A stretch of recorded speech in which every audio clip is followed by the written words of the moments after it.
Hi, everyone. Welcome to the IS Partners podcast with your host, Ian Terry.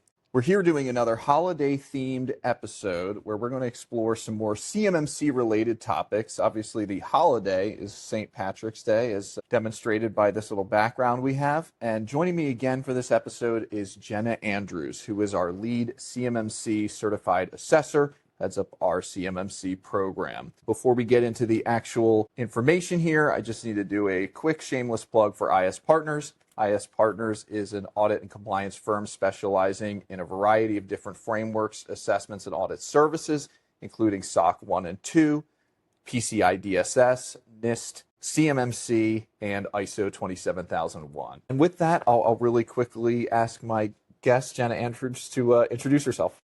Thanks, Ian.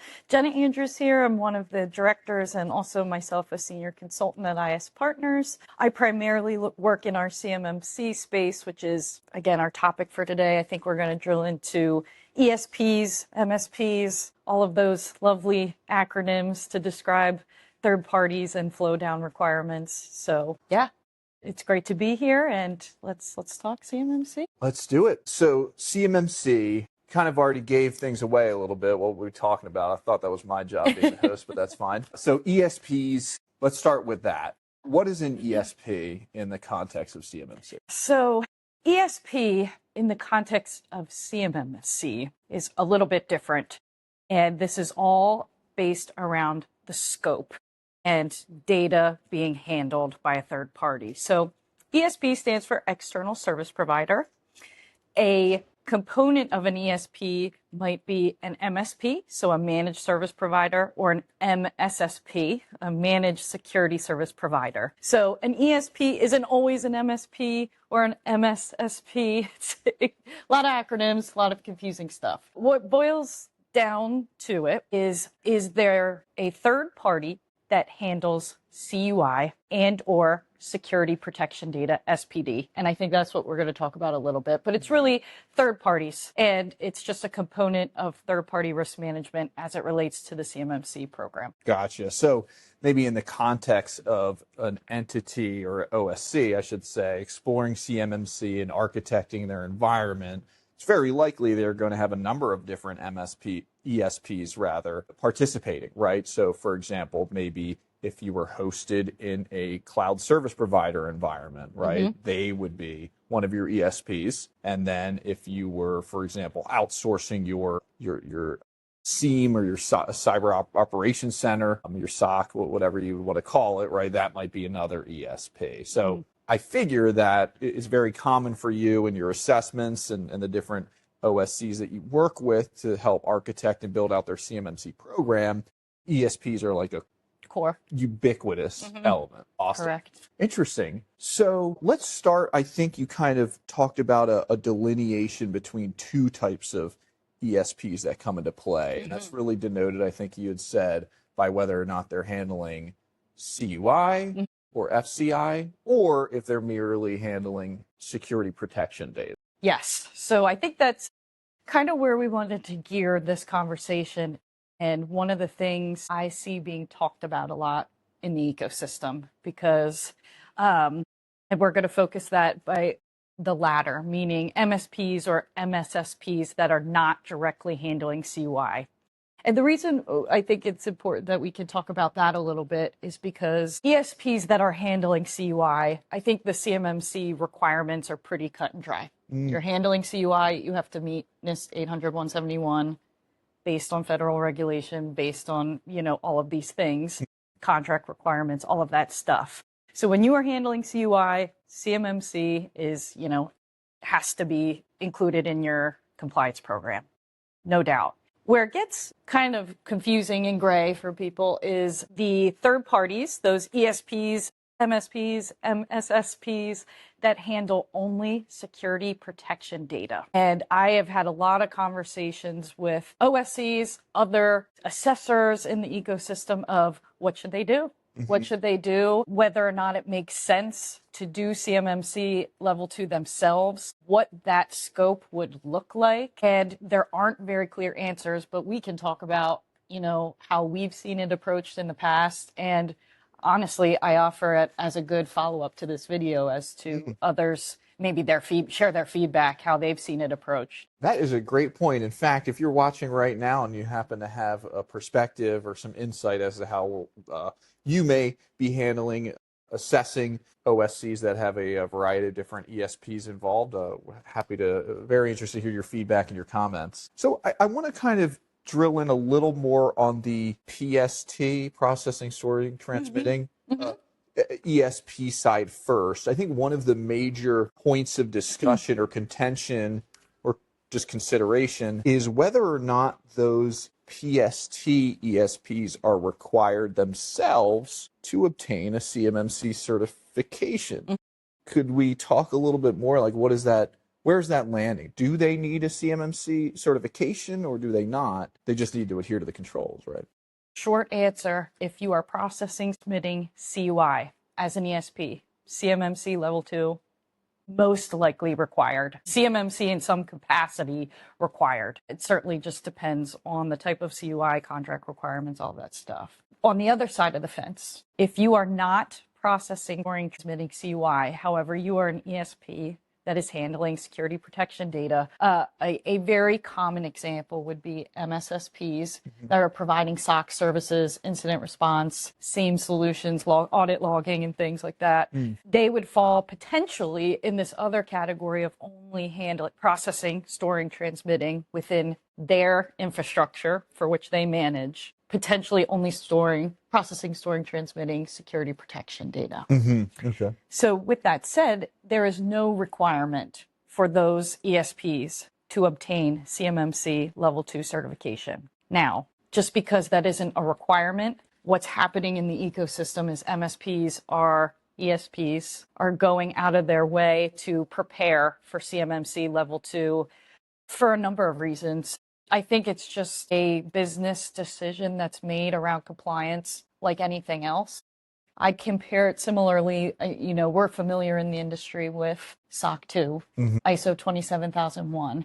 Sometimes those things might not be contractually required, but organizations go out of their way to prove compliance, to be a market differentiator, and likely just strengthen their third-party risk management relationship with their, Sure. And, great points. We've got these ESPs that are actually PST, CUI. Yeah. And they should pretty much consider themselves definitely CMMC in some way, very likely certification needed. That's accurate to say. But that second, and that's pretty simple. I mean, if you're doing those things, you go for CMMC level 2, and then you're good, right? I mean, so feel free to contact us if you happen to need that. But I think I want to explore a little more on the other side, that security protection data ESP, where it's kind of their choice to some degrees. And I want to talk about some of the dynamics that may prompt them or justify navigating in the direction of certification. And I want to start with the dynamic in the context of like assessment, like how responsibility kind of, and the articulation there, how that impacts an ESP's involvement in assessment. Could you kind of talk about maybe some experience or maybe how you see those assessments kind of factoring in the ESPs in those security protection data scenarios? Sure. So to give another example, kind of based on one that's already been brought up, say we have an OSC that uses a third-party MSSP, so a managed security service provider. Say they do SOC monitoring and incident response. However, they have architected, their infrastructure. There are segmentation controls in place that no CUI is flowing to this third party. However, the third party is ingesting, logging, security event telemetry data. So that would be considered most likely security protection data. And what happens then is that third party is now what is called a security protection asset for that OSC. For CMMC level 2 compliance, there are in-scope assets, which are CUI assets, security protection assets, which are assets that provide security services to CUI assets. There's also contractor risk managed assets. We're not going to really go into that too much. and then everything else is sort of out of scope. So because that MSSP is now a SPA, security protection asset, now they are involved with the OSC's CMMC level 2 compliance themselves. So that is a big driver for MSSPs to want to obtain their own CMMC level 2, because that obtaining that level 2 compliance on their own will help that OSC going into their own CMMC level 2 assessment be able to say, hey, we use this MSSP for SOC monitoring incident response. They only handle security protection data, and they have a CMMC level 2 certification on their infrastructure and their services, and they provide us a shared responsibility matrix for all their services of what we can inherit from them and what we can't. Gotcha. So in summary then, the ESP being denoted a security protection asset pulls them into the scope of the actual assessment. Correct. Where they may need to, on a call or on a walkthrough or whatever, be able to provide evidence demonstrating that certain CMMC practices are being met within their own environment. Yes. So they essentially almost have to be assessed themselves to some degree, because their customer is being assessed and they're leveraging whatever their security offering might be. And that, I think, the way I'm interpreting it, is really the impetus or the driver for why an ESP would consider going for that CMMC level 2 certification. Mm-hmm. Because say you've got like 10 customers, you got these, and they're all doing CMMC in the year 2026, that's potentially 10 CMMC assessments that you as the ESP would have to involve yourself in. Yes. Gotcha. Yes. Interesting. And with that, you're involved in those assessments with those OSCs, but you don't get that, if they pass, right, you don't get that passing certificate at the end. Right. So you've done all this work to like implement those controls or whatever, and then you don't actually see a certificate. All you see is another invite to another assessment for your next client. Yes. Right. And that's a lot. That's a lot. So I think that it could be argued that that is really the appeal, especially for ESPs that are trying to tap into this market. Obviously, there's like a lot of demand here for these different OSCs who need these CMMC compliant ecosystem that they prefer to work with, because that's going to make their own assessment much easier. And to your point earlier, I mean, those ESPs that are going for certification now are able to provide a much greater level of assurance to those OSCs and that CMMC ecosystem in general, right? And they're going to save themselves time and effort and money and potential redundant control evaluation, right, in the context of supporting 10 CMMC assessments. Yes. And going off of what you were just talking about related to the benefit for those MSSPs, those ESPs that aren't required but decide to go. One thing I wanted to reference here, I printed it out so I had it to look at, but last year there is an organization, it's the National Defense ISAC, the Information Sharing and Analysis Center. They are comprised of small to medium-sized DIB contractors that essentially got together and created what is called the MSP shopping guide. And I think it's a highly valuable tool. But one of the questions in their shopping guide, one of the first ones when you are shopping around for ESPs, MSPs, and you're an OSC that needs to get CMMC level 2, but you need third-party SOC monitoring, whatever else. One of the first questions they have in their questionnaire is, has the MSP been involved in a CMMC level 2? Or do they have familiarity with assessments, or have they assisted clients in assessments? It's one of the first questions in the guide, and I think you and I would agree it's a highly important question to ask. Definitely. Yeah. And I think this kind of goes back to, like, you don't really know until you've done it or you've been there, right? Because I think there's a lot of, maybe we call it naivety, I guess, in the space, where it's just like, well, we self-assess, but, we didn't work with a C3PAO or a RPO, we're just kind of doing ourselves. We gave ourselves a fantastic score, we're just going to roll the dice and do a full assessment. The outcome is just not going to be good. Same could be said for all these ESPs and things like that, right? So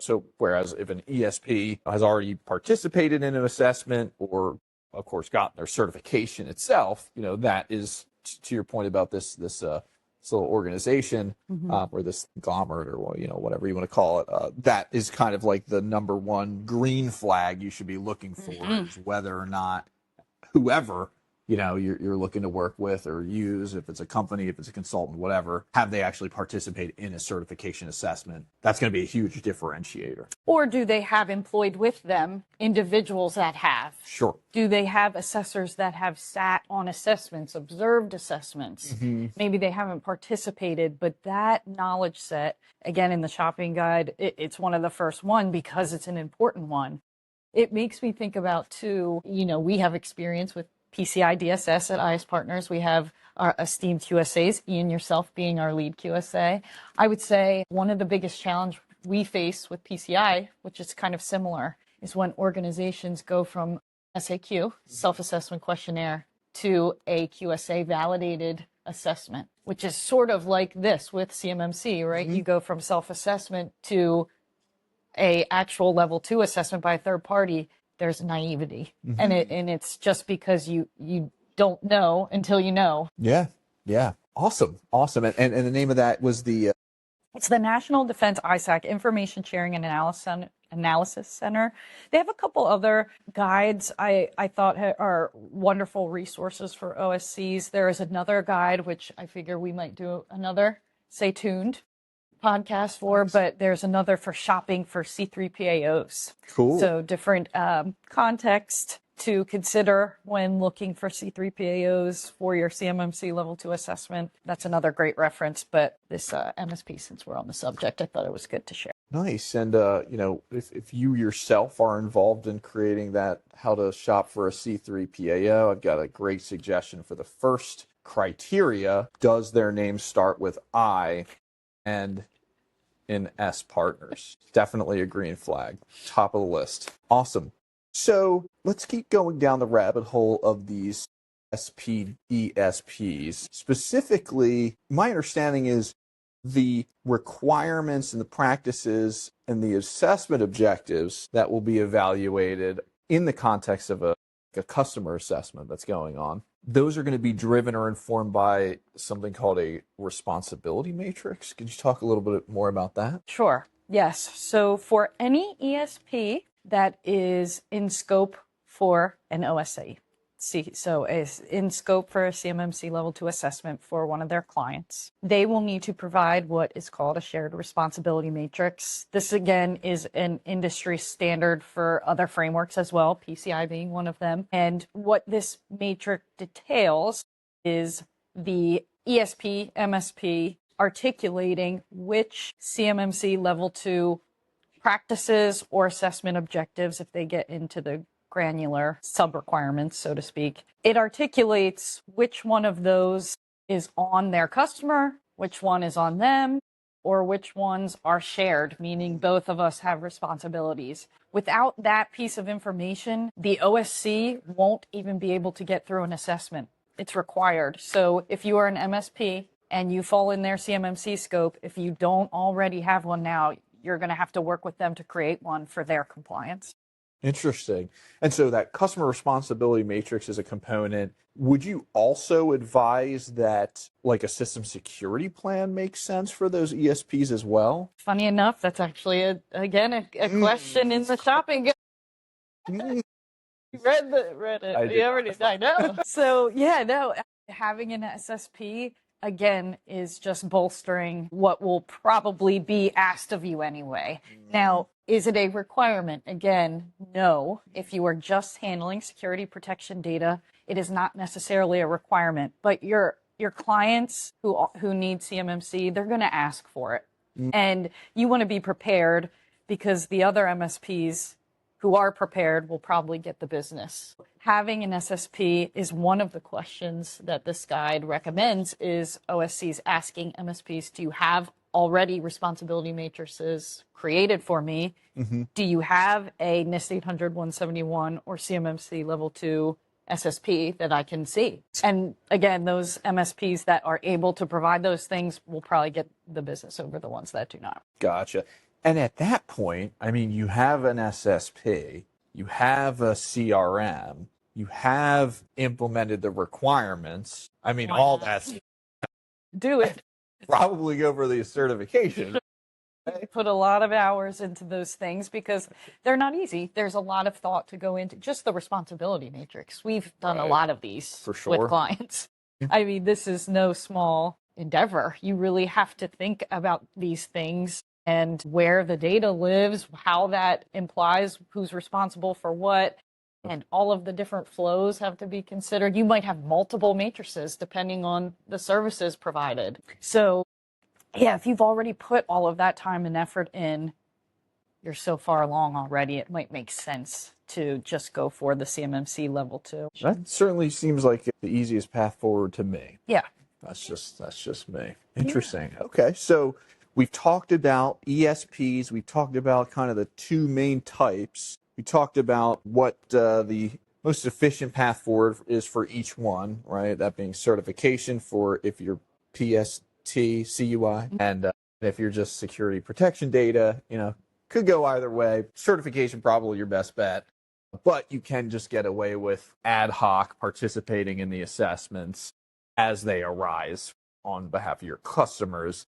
That being said, virtually every single one of those cases, you're going to want to develop an SSP, you're going to want to develop a CRM, and you're going to want to implement whatever requirements you deem applicable. Deem applicable. And that now is, I kind of want to jump down this rabbit hole, potentially run back out of it after. But that applicability dynamic, I think, is kind of Gray area? something that the ecosystem, I think, is still trying to hone in on exactly what makes sense. Now, I don't expect a hard, yes or no objective answer here, but maybe what is the perspective or the dynamic that comes into play when determining applicability for an ESP versus the OSC for some of these requirements? So I think that question is geared upon what requirements sort of apply when you're dealing with an SPA, a security protection asset. Because 800.171, as you know, is a framework designed to safeguard CUI. So the requirements all apply to CUI assets. What is sort of unclear is there is no direct guide or direction or authoritative source that says these subset of the 110 apply to SPAs only. That being said, I think the assessor ecosystem has a little bit of discretion as far as what applies where, but it's almost always based on the SPA itself, the asset itself. Ultimately, is it a person? And what would apply there is the SPA a database, a server, a laptop?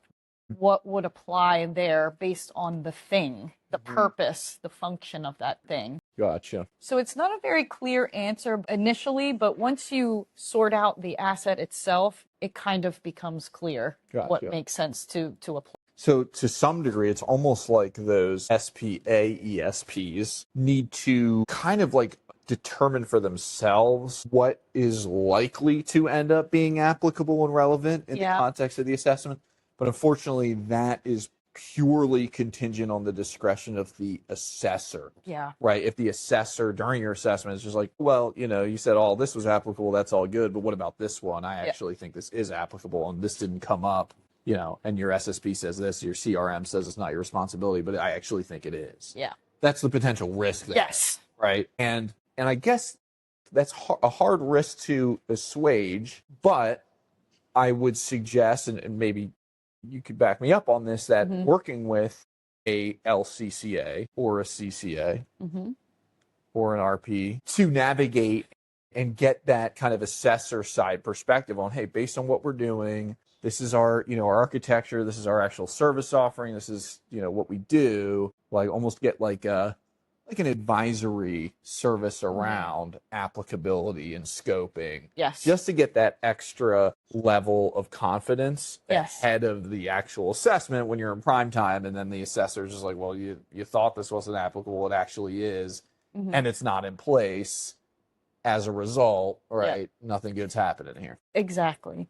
I think what I am seeing a lot of MSPs, ESPs do in this scenario is, I'll throw another acronym out there, but the mindset is CYA, cover your. So I'm seeing that.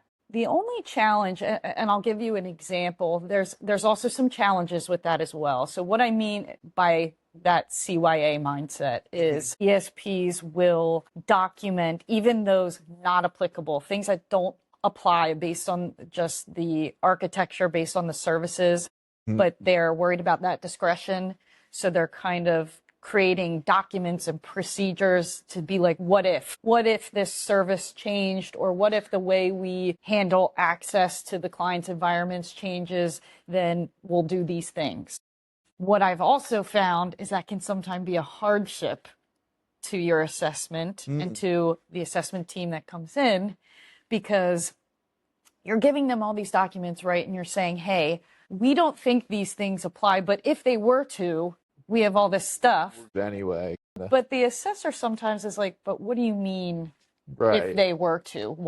Why is that coming into play? I remember just recently we have a CCA kind of meetup forum within the community.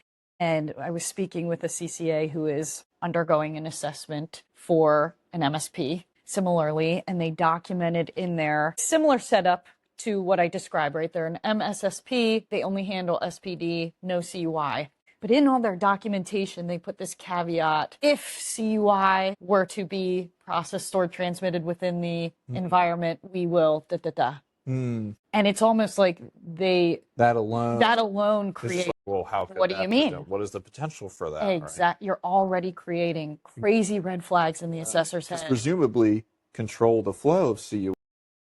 All these requirements.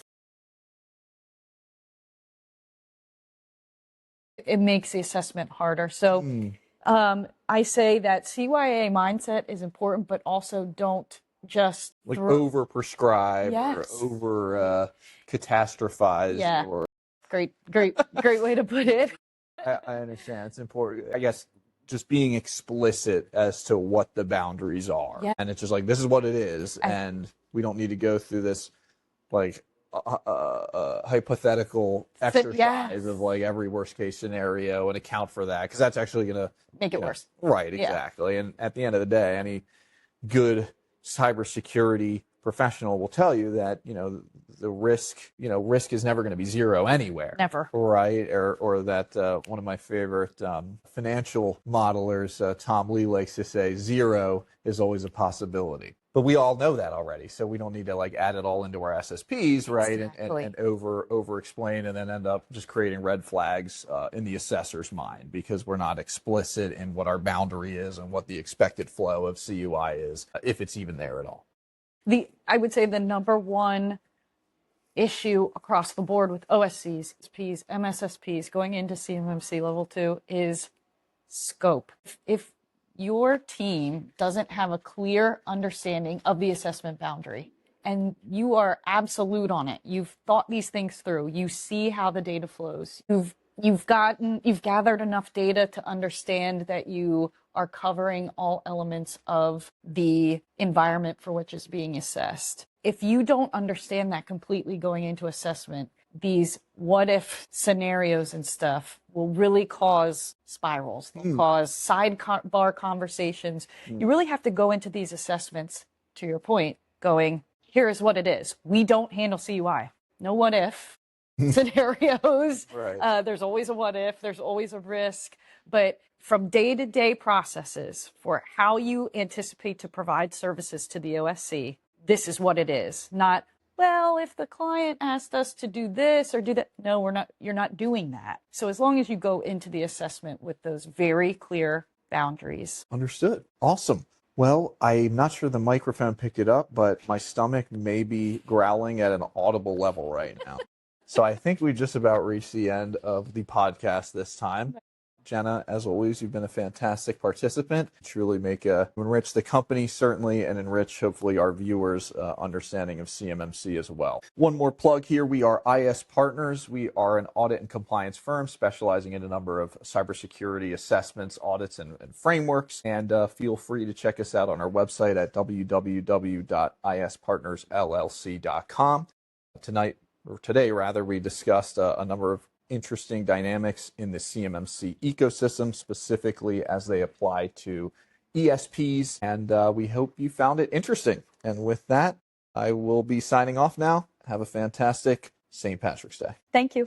Take care.